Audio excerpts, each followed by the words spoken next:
We get lots of telephone calls and queries every day from parents and others who are asking about their children who stutter and asking what they can do to help. And so what we would like to do is present you with some of the tips that we would like to give to parents about how they can help their child who stutters. One of the most important things we want you to know is that there's no evidence that parents cause stuttering. Ways that you talk with your child haven't caused this problem, but there are lots of ideas and things that you can do to help your child.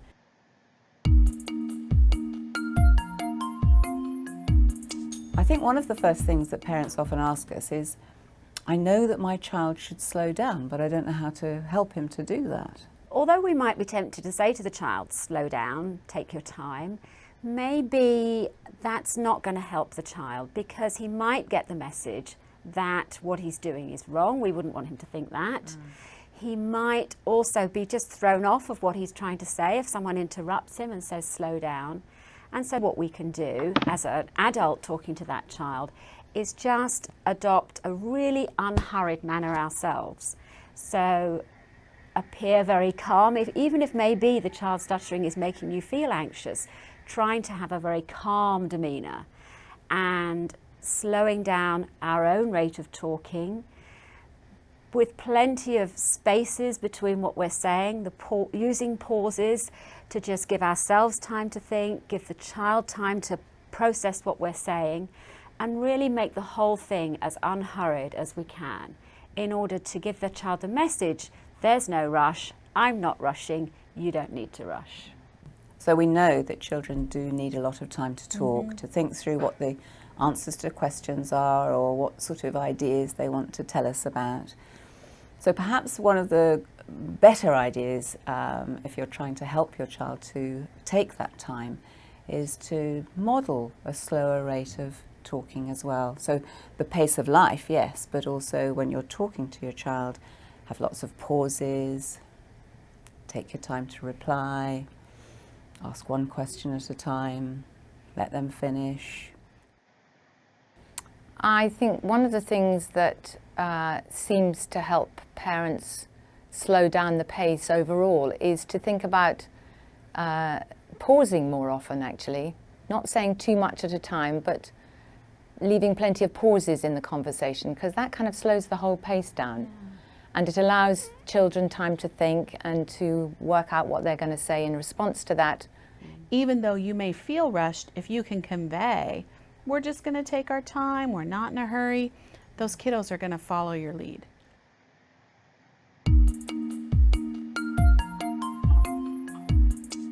It's really natural for parents to ask their children questions, and I think sometimes they think that's a really helpful thing to do because it's going to encourage them to talk, which will help their language development. But maybe for the child who stutters, that can be a bit of a difficult thing for them because being bombarded with questions sounds a bit like you're not going to have a lot of time to think about what you want to say in your response, and maybe some of those questions could be quite hard to answer to because they're quite complicated questions. So maybe it's helpful for parents of children who stutter to think about the sorts of questions they're asking. I think sometimes we jump on one question with another question if the child's taking maybe a little bit longer than we might expect for them to come up with their response, and so we think, oh, we better ask the question in a different way, or maybe they didn't understand or they weren't listening. And instead I think to just take that pause time and allow the child time to respond versus thinking that it's, I've got to jump in there and ask 3 more questions right behind it. Yeah, sometimes we're tempted to ask those very open-ended questions like, how was your day today at school? Which leaves the child kind of thinking, oh crumbs, which of all those things that I've done today am I going to talk about first? And I think the other thing we sometimes do is we'll ask a whole series of questions without giving the child the time to respond. So maybe if you do ask a question like, what did you do today that was fun? You make sure you give them plenty of time to think about what they want to say and then to say it and make sure they've really finished before you come in with something else that you want to say. And sometimes too you can turn it around so that maybe what otherwise might have been a question turns into more of a comment. So if you want to find out what they had for lunch today, then saying something like, I had soup for my lunch today. I wonder what you had. Might be an easier way for them to manage. Or sometimes you can just say, I had soup today. Yeah. And See what happens.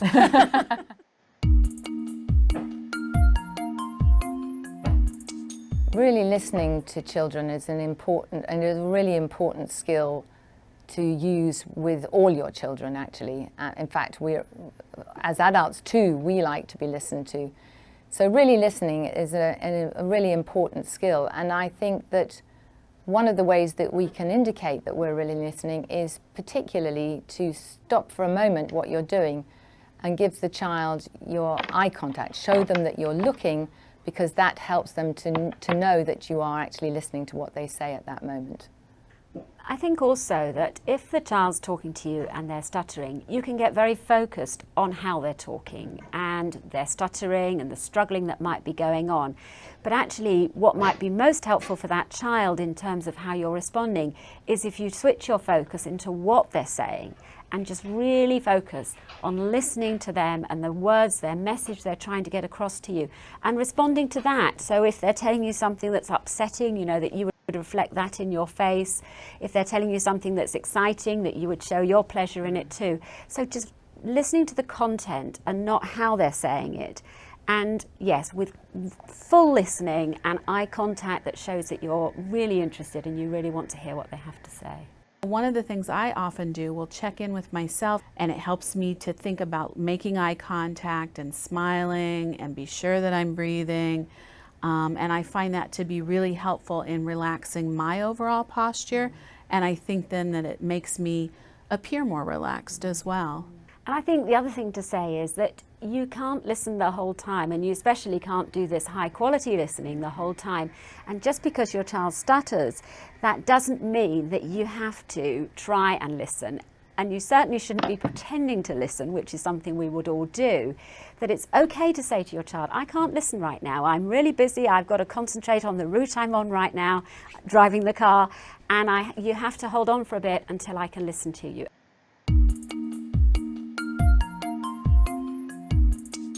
I think it's quite important to remember that actually we don't really take turns in families. It's very natural for people to interrupt each other and to overlap. And if your family isn't taking turns, that's just a very normal way of a family to be. But for the child who stutters, taking turns is going to be very helpful to them. So it's something you might need to think about putting in place to support their fluency. Well, one of the things that's true of very young children is that it's hard for them to think about what they want to say and be monitoring the conversation to know when it's their turn to jump in. So interrupting and talking over the top of each other is actually pretty natural. So I think for little children, if you can use an object, let's say you're at the dinner table, you can use a child's toy, a block or something like that, or maybe the salt shaker or something that when someone wants a turn, they can ask to have that item, and whoever has it, it's their turn to talk. Within the family, it's quite straightforward for a parent to say, now it's Lisa's turn or it's Francis's turn. So they are actually directing it quite openly. Let him finish. As long as everybody in the household has equal turns and they know that they will get a turn eventually. You don't want the child who stutters to have more of the time, because the other children would get a bit jealous about that. And I think the other thing is important to remember is that the child who stutters shouldn't get an unfairly large turn in relation to his brothers and sisters. I think sometimes parents are tempted with a child who is stuttering to feel that you know, they must be given the floor, and that would not really be teaching them very good manners, or to behave in a way that other people would accept too, if they get the idea that once they've got the floor, they can take it for as long as they like.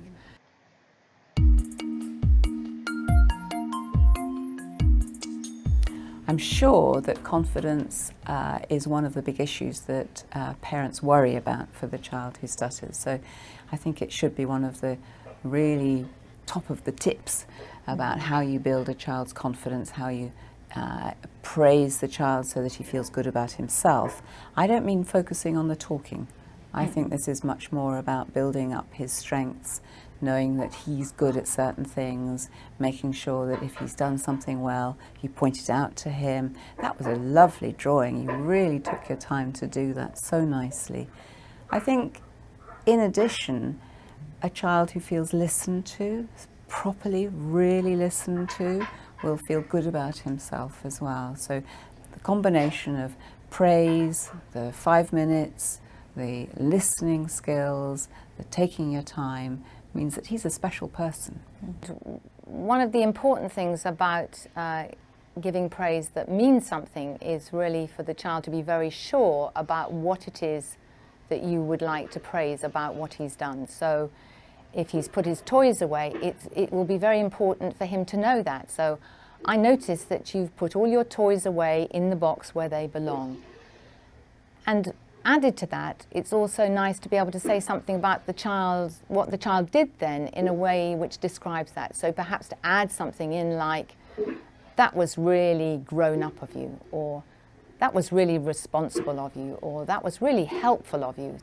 And being very specific in describing the behavior that you want to praise, and then adding a label to it. Things like you're very helpful, or you're so thoughtful, or I really appreciate you, you're really responsible. Things like that, so that the child walks away and they think to themselves, I'm really helpful. Those are all ways that'll help build their confidence.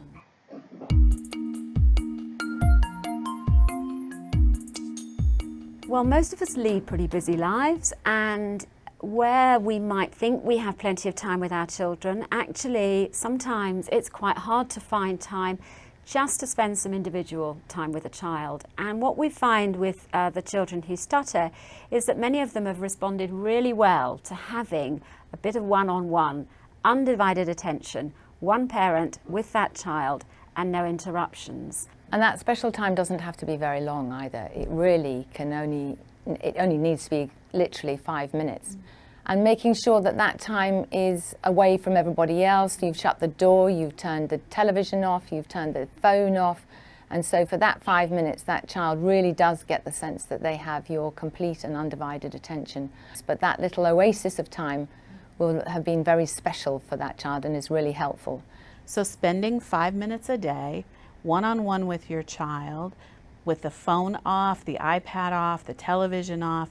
Maybe you're playing during that time, or you're just snuggled up and talking about the day, or you're reading a book together, something like that where that child has that undivided attention from you, and you can focus on one aspect of your communication.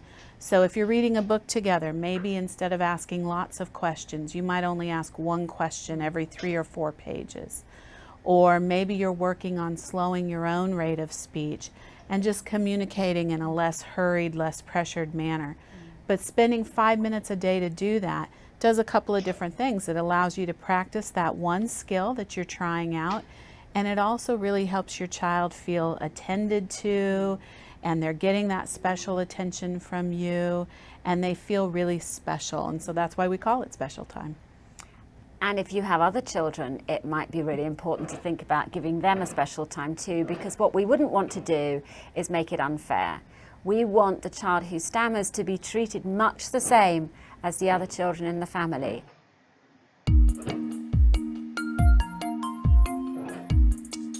Normal rules apply. They apply as much to your stuttering child as they do to any other child in the household. And that goes for other types of behavior as well. I think it's really helpful for parents to get the idea that if they want to know how to manage a child's behavior at any time, they should think to themselves, if this child wasn't stuttering, what would I do? And they think, well, I would tell him off, in which case that's exactly what you need to do for the child who's stuttering, as much as it is for the other children in the house. I think it is important to think about the whole family when you're thinking about discipline. I think that parents do get very concerned that if they tell their child off, that might make them more stressed, they might stutter more. I think that it's very important within a family that you keep the same rules for every child within the family. It keeps the sibling competition and sibling rivalry down if kids perceive that they're all being treated equally. But the important thing is we want these kids to grow up to be responsible and polite and interact with each other in the same way we would any other child in the family. So the same rules apply.